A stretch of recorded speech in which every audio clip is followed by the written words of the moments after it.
ઇન્કલાબ જિંદાબાદ સાથી મિત્રો, હું બ્રિજરાજ સોલંકી।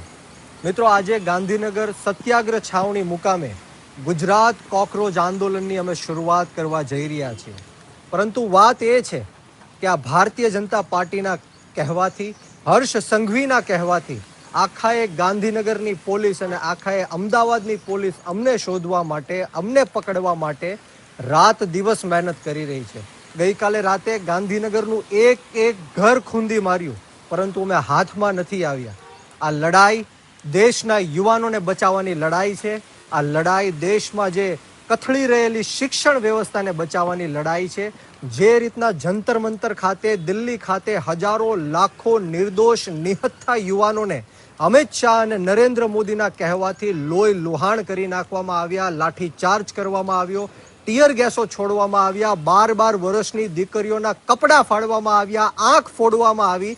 આ લડાઈ એમને ન્યાય અપાવવાની લડાઈ છે। આ લડાઈ નીટનો પેપર જે લીક થયો અને 22 નિર્દોષ હિન્દુ વિદ્યાર્થીઓએ જે આત્મહત્યા કરી, એમને ન્યાય અપાવવાની લડાઈ છે। આ લડાઈ શિક્ષણ પ્રધાન એવા ધર્મેન્દ્ર પ્રધાનના રાજીનામાની લડાઈ છે। આ લડાઈ ઊભી રહેવાની નથી।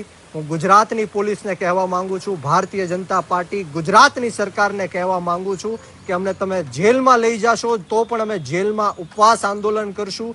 તમે અમને જેલમાં લઈ જશો તો પણ આ આંદોલન ઊભું નથી રહેવાનું। આજ દિન સુધી ગુજરાતનો યુવાન છે એ સૂતો હતો, પરંતુ હવે ગુજરાતનો યુવાન જાગી ગયો છે અને ગુજરાતની અંદર પણ 34 કરતાં પણ વધારે પેપર લીક થયા છે। પરંતુ હું ગુજરાતની જનતાને પૂછવા માંગુ છું કે કોને આ લોકોએ પકડ્યા, કોને સજા આપી?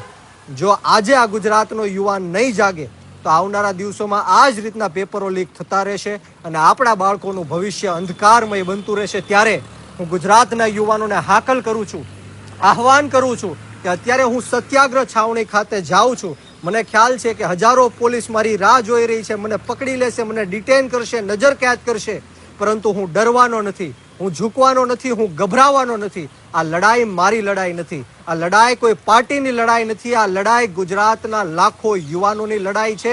અને આજે જો ગુજરાતનો યુવાન ઘરે બેસી રહેશે તો આવનારા દિવસોમાં આ જ રીતના ગુજરાતના યુવાનો ઉપર અન્યાય અને અત્યાચાર થશે।